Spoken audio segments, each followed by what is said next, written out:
नियम 375 के तहत गंभीर अव्यवस्था की स्थिति में सदन को स्थगित करना होता है। मान्यवर, आप किसी को बोलने ही नहीं दोगे।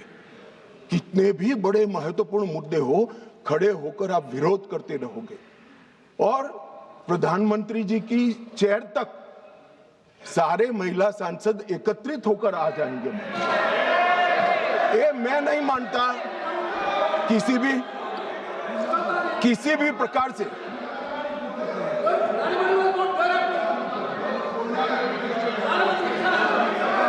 प्रधानमंत्री की चेयर होती है भाई।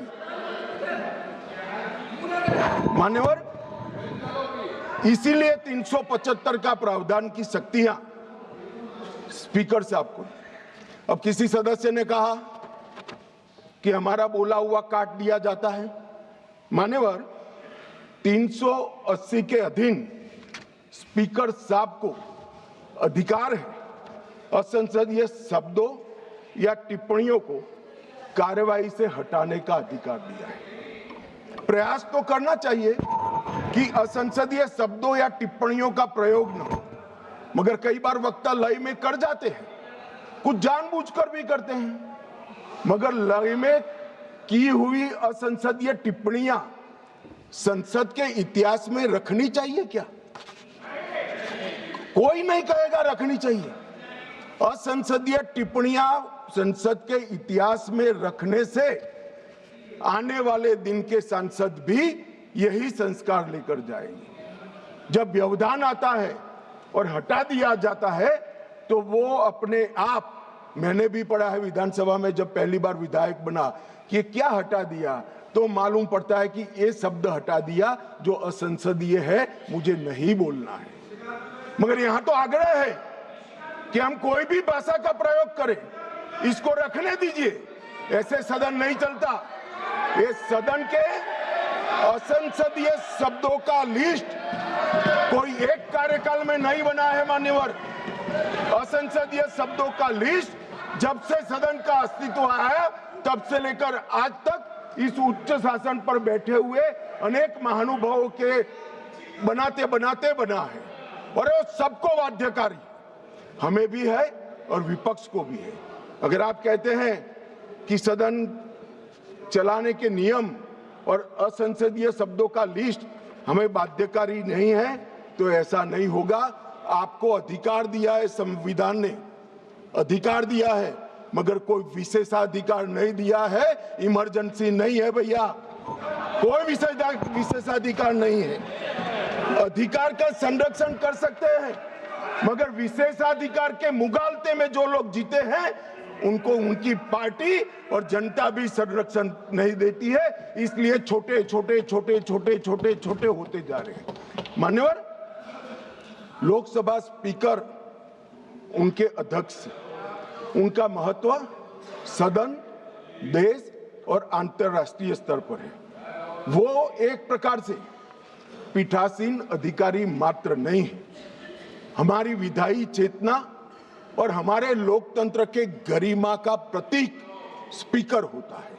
जब आप उसके खिलाफ निष्ठा पर सवाल उठाते हो तो आप विधायी चेतना और लोकतंत्र की गरिमा पर सवाल उठा रहे हो। और मान्यवर, ये अंतर उनको आप लाइए ना, प्रधानमंत्री जी के खिलाफ अविश्वास का प्रस्ताव लाइए। कोई विरोध नहीं कर रहा, हम मुद्दों पर चर्चा, यहां पर भी मैं मुद्दों पर जवाब दूंगा, परंतु हम मुद्दों पर जवाब देंगे। हम नहीं कहेंगे कि आज का दिन अफसोसजनक है। प्रधानमंत्री जी को हटाने का प्रस्ताव सदन में आ ही सकता है, मगर लोकसभा के कस्टोडियन पर हटाने का प्रस्ताव मैंने तो कम से कम मैं इसको साहजिक घटना नहीं देता।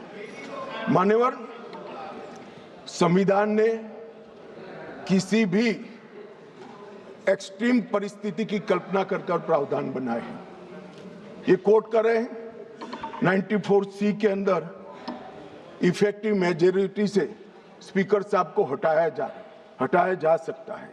मगर ऐसे तो युद्ध के समय में कई सारे अधिकार सरकार को प्राप्त होते हैं, आज उसका उपयोग नहीं कर सकते। ये असाधारण परिस्थितियों में स्पीकर को हटाने के लिए, लोकसभा हटाने के लिए किया गया प्रावधान है। ये रोजमर्रा की चीज नहीं है, इसका उपयोग रोज रोज नहीं करना चाहिए, कोई ऐसी घटना हो तब करना चाहिए।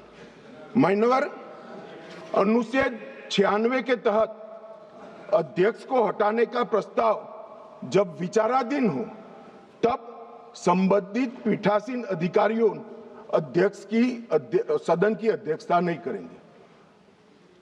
क्या हुआ, पहले 3 बार आया, मैंने कहा तीनों बार प्रस्ताव कांग्रेस पार्टी सत्ता में थी तब आए, हम नहीं लाए थे मगर आए।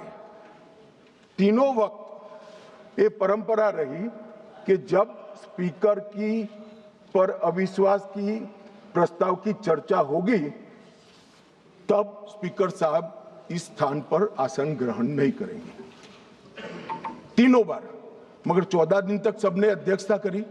एकमात्र स्पीकर श्री ओम बिरला है जिन्होंने मॉरल ग्राउंड पर सबसे उन्होंने इसको नामित किया, तब से नहीं। और ये हमें मॉरल ग्राउंड सिखा रहे हैं। बिरला साहब को मॉरल ग्राउंड मत सिखाइए। जब आपकी बारी थी, आपकी पार्टी से चुने हुए संसद सदस्य स्पीकर बने थे और आप पार्टी में थे, तब सब बैठे थे, बिरला साहब नहीं बैठे। मान्यवर, उनको मत देने का अधिकार नहीं है, तो वो तो बैठे ही नहीं है, तो मत कहां से देंगे? चर्चा में भाग लेने का अधिकार है, मगर वो बैठेंगे ही नहीं तो चर्चा में कहां? अब इससे उच्च मॉरल ग्राउंड कोई हो नहीं सकता। मान्यवर, इसकी प्रशंसा करने की जगह इसकी निंदा करें। मान्यवर, 94C के तहत अध्यक्ष को केवल असाधारण और गंभीर परिस्थितियों में हटाया जा सकता है और वहां पर रूटीन प्रोसीजर नहीं रखी। 3 प्रकार की मेजोरिटी होती है, सिंपल मेजोरिटी, इफेक्टिव मेजोरिटी और स्पेशल मेजोरिटी जो 2/3 का है। सभी पद के लिए हमारे संविधान ने अलग अलग प्रावधान किए हैं। प्रधानमंत्री किसी को हटाना है तो सादा बहुमत चाहिए, मगर स्पीकर को हटाना है तो इफेक्टिव मेजोरिटी चाहिए। ये एक प्रकार से ये स्पीकर संविधान में लिखा है भाई, पढ़ लीजिए, पढ़ लीजिए। मान्यवर, ये एक प्रकार से संरक्षण दिया गया, जैसे न्यायपालिका के। आप बैठ जाइए दादा, बैठ जाइए। मान्यवर, ये पद की गरिमा और निष्पक्षता बनाए रखने के लिए एक कार्यकाल तक की इनको एक प्रकार से सुरक्षा देने का काम हुआ है। मान्यवर, मैं अविश्वास प्रस्ताव के जो रखा गया है उस पर भी बात करना चाहता हूं।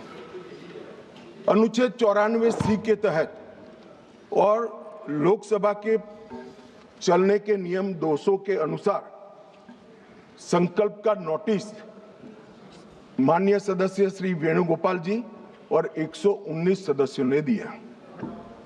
अब शायद वो आधे अधूरे मन से ही लाए होंगे प्रस्ताव। पूरे देश को, दुनिया को मालूम है कि यीशु का 2026वां वर्ष चल रहा है। उन्होंने अंदर तिथि में 2025 लिखी है। उन्होंने ऐसा सोचा कि इससे स्पीकर साहब रिजेक्ट कर सकते हैं। उन्होंने संकल्प ही संलग्न नहीं किया। जो संकल्प होता है वो संलग्न करता है, मगर भूल गए, वो कॉपी संलग्न नहीं की।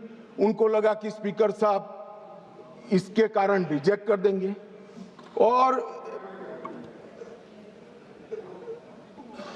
जब ये इनके ध्यान पर ला दिया गया तो उन्होंने नोटिस वापस ले लिया और दूसरा नोटिस आ गया।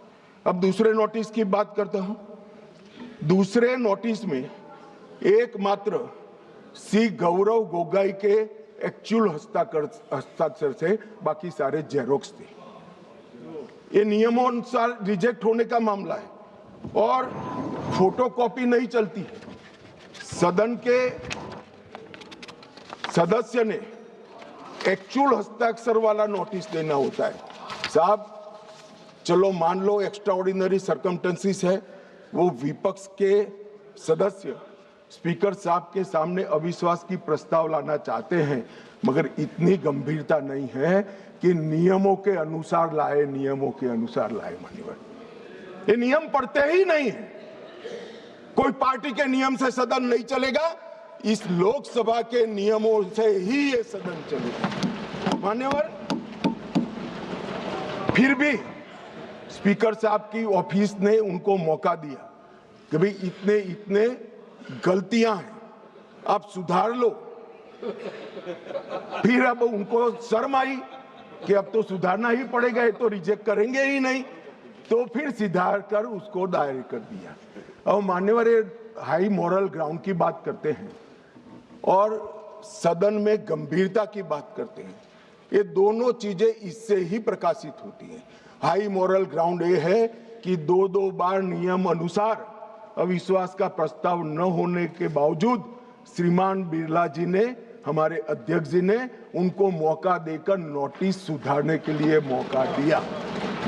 और गंभीरता की बात है, 4 दशक के बाद जिस नियम का उपयोग करके प्रस्ताव आया, वो प्रस्ताव नियम अनुसार ही नहीं है, ये नियम को मानते ही नहीं है मान्यवर।